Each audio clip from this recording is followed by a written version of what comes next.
যুধিষ্ঠির মহারাজ সর্বদা বাবা ধর্মের পথ, ধর্মের পথ যদি না থাকবে, যক্ষরূপী বক যখন প্রশ্ন করেছিল যে তোমার এই যে তুমি ছাড়া তোমার এই চার ভাই এরা প্রাণে প্রাণে বাঁচবে, তবে এদের চারজনের মধ্যে একজনের প্রাণ বাঁচাবো। যক্ষরূপী বক প্রশ্ন করেছিল বাবা, যারা মহাভারত জ্ঞানী জানবেন, সেই প্রশ্নের প্রত্যেকটা উত্তর দিয়েছিল যুধিষ্ঠির মহারাজ। আর দিয়ে যখন বলেছিল চার ভাইয়ের মধ্যে একটা ভাইয়ের প্রাণ বেঁচে নাও, ভালো করে মনে রাখবেন, ওই সহদেব আর নকুল কিন্তু সৎ ভাই, নিজের ভাই নয়, মাতৃ সন্তান। আর কুন্তী মায়ের তো তিনটে ছিল, যুধিষ্ঠির, ভীম, অর্জুন। কিন্তু যুধিষ্ঠির মহারাজ ওই যক্ষরূপী বকের কাছে চেয়ে নিয়েছিল, প্রাণ যদি আমার চার ভাইয়ের মধ্যে একজনকে দাও, তাহলে দাও আমার সহদেবের ভাইয়ের প্রাণ। কেন? তার পথটা একটু অনুকরণ করে দেখেন বাবা, কত তার চেতনা ছিল, কত তার জ্ঞান ছিল।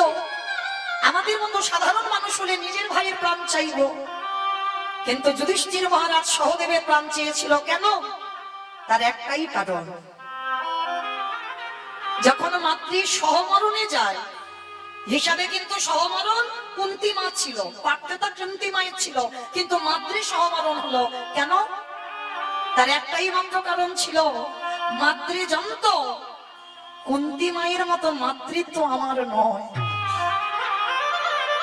আমি আমার নিজের দুটো ছেলেকে ভালোবাসবো যতটা, আমি যুধিষ্ঠির, ভীম, অর্জুনকে ততটা ভালোবাসতে পারবো না। ওই জন্য সহমরণের আগে কুন্তীকে বলেছিল, দিদি আমি জানি তোমার তিনটে ছেলেকে যে চোখে দেখবে, সেই চোখে তুমি আমার নকুল সহদেবকে দেখবে। যেটা আমি পারবো না সেটা তুমি পারবে, তাই আমি সহমরণ হব পাণ্ডুর সঙ্গে, কিন্তু তুমি আমার এই দুটো ছেলের দায়িত্ব নিও।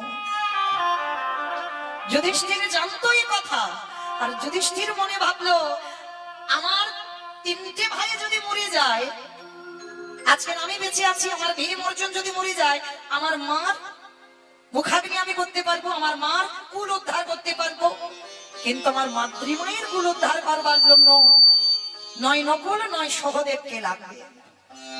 কত বিবেক দিয়ে প্রশ্ন করেছিল দেখো নিজেকে।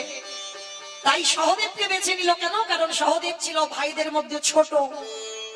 মনে রাখতে হবে, সৎ ভাই, সৎ দাদা সেই হয় যার হৃদয়টা সর্বদা সৎ হয়।